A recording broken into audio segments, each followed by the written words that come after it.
kata. As-salatu lughatan, yang dimaksud dengan salat secara bahasa ad-du'a'u bi khair, yaitu doa kebaikan. Kalau kita salat artinya kita berdoa kepada Allah. Makanya Nabi SAW bersabda ad-du'a'u mukhul ibadah. Di dalam riwayat yang lain ad-du'a'u huwal ibadah. Doa adalah inti ibadah. Doa adalah ibadah. Doa ini sangat berkaitan erat dengan beberapa faktor. Pertama, ad-da'i, yaitu orang yang berdoa.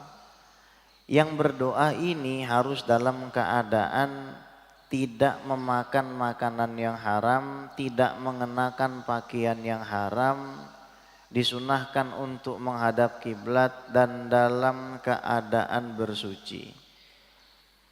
Ini kalau berkaitan dengan keadaan orang yang berdoa.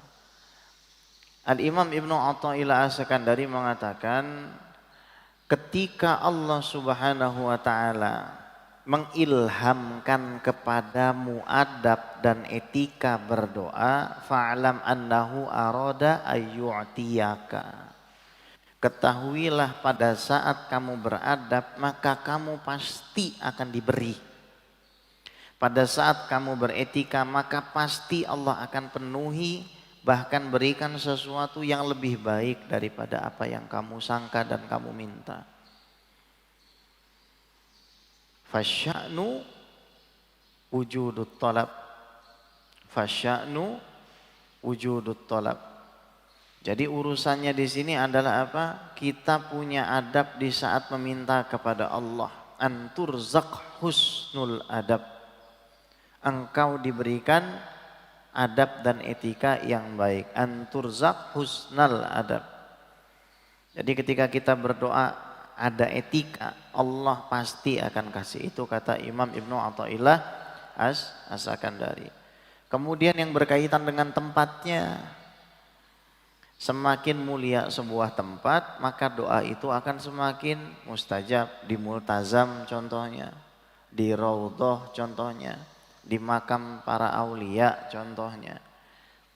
Al-Habib Umar bin Hafiz mengatakan, Habib Husain bin Abu Bakar bin Abdillah Al-Idrus luar Batang itu maula Jakarta.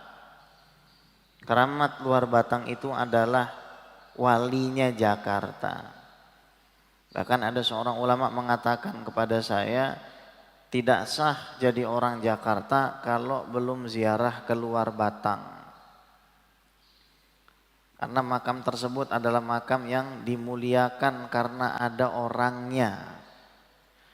Nah, di sini kita akan masuk ke dalam bab apa? Tawasul dan tabarruk. Ada 4 hal yang antum harus pahami di dalam konsep tawasul dan tabarruk ini. Yang pertama, tawasul adalah salah satu cara berdoa. Orang yang tidak bertawasul tidak masalah. Tawasul dan tabarruk adalah salah satu cara berdoa. Kalau tidak dilakukan tidak masalah. Kedua, al-mutawassal bihi, yang dijadikan sarana bertawasul kepada Allah, wajib sesuatu yang dicintai oleh Allah. Wajib sesuatu yang dicintai oleh Allah atau seseorang yang dicintai oleh Allah.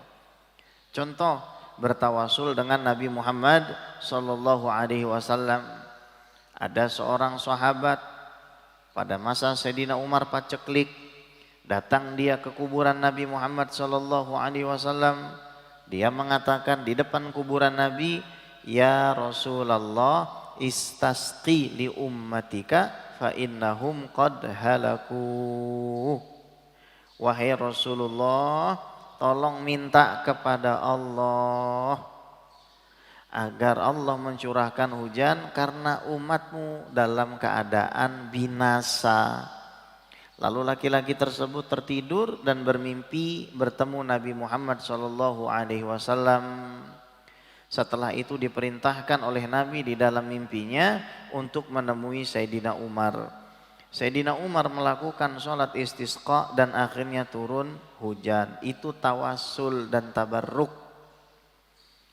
Contoh lagi, kalau ada orang mengatakan ya nggak boleh tawasul dengan orang yang sudah mati.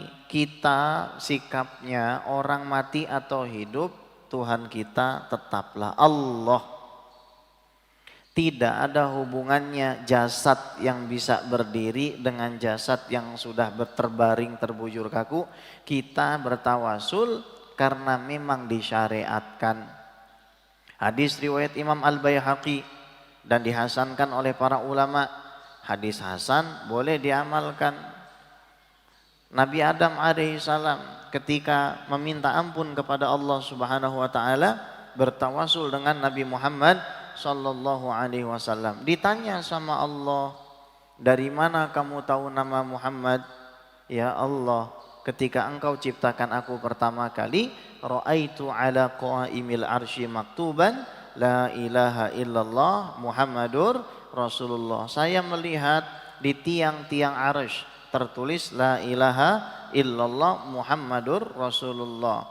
Fa'araftu annaka la tudifu ila ismika illa ahabbal khalqi ilaika. Maka kata Nabi Adam alaihissalam, aku tahu dari situ engkau tidak akan menyandingkan namamu melainkan dengan makhluk yang paling kau cintai. Nah, maka diampuni kesalahan Nabi Adam alaihissalam oleh Allah Subhanahu wa taala dalam keadaan Nabi Muhammad sallallahu alaihi wasallam belum lahir. Dalam keadaan Nabi Muhammad SAW belum eksis sebagai jasad. Tuh, berarti boleh? Ya boleh. Banyak lagi kisah-kisah tawasul daripada aulia dan sholihin. Poin ketiga, barang siapa meyakini al-mutawassal bihi, sarananya, wasilahnya bisa memberikan manfaat, bisa memberikan madarat, bisa membahayakan atau bisa membahagiakan tanpa izin Allah Subhanahu wa taala, faqad asyraka, maka sudah syirik. Orang bisa syirik gara-gara Panadol, orang bisa syirik gara-gara air minum, orang bisa syirik gara-gara kurma. Kalau mereka meyakini Panadol, air minum, kurma bisa memberikan manfaat, bisa memberikan bahaya tanpa izin Allah, tauhidnya dikuatkan. Makanya Nabi mengatakan, kuntu nahaitukum an ziyaratil kuburi ala fazuruha. Ketahuilah aku pernah melarang kalian ziarah kubur, ketahuilah sekarang larangan tersebut terhapus, silakan kalian berziarah kubur. Beb, nggak boleh ziarah ke makam wali, nggak boleh ziarah ke makam wali songo, nggak boleh jauh-jauh pergi ke makam habaib. Kenapa nggak boleh? Karena Nabi Muhammad SAW bersabda, la tushaddur rihal illa ila thalathati masajid.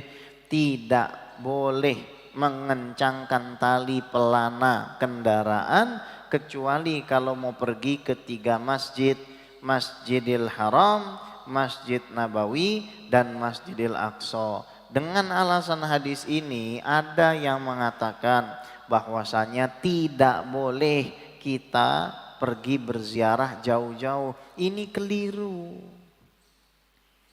Kenapa keliru? Di dalam memahami hadis ini nggak bisa sepotong-sepotong.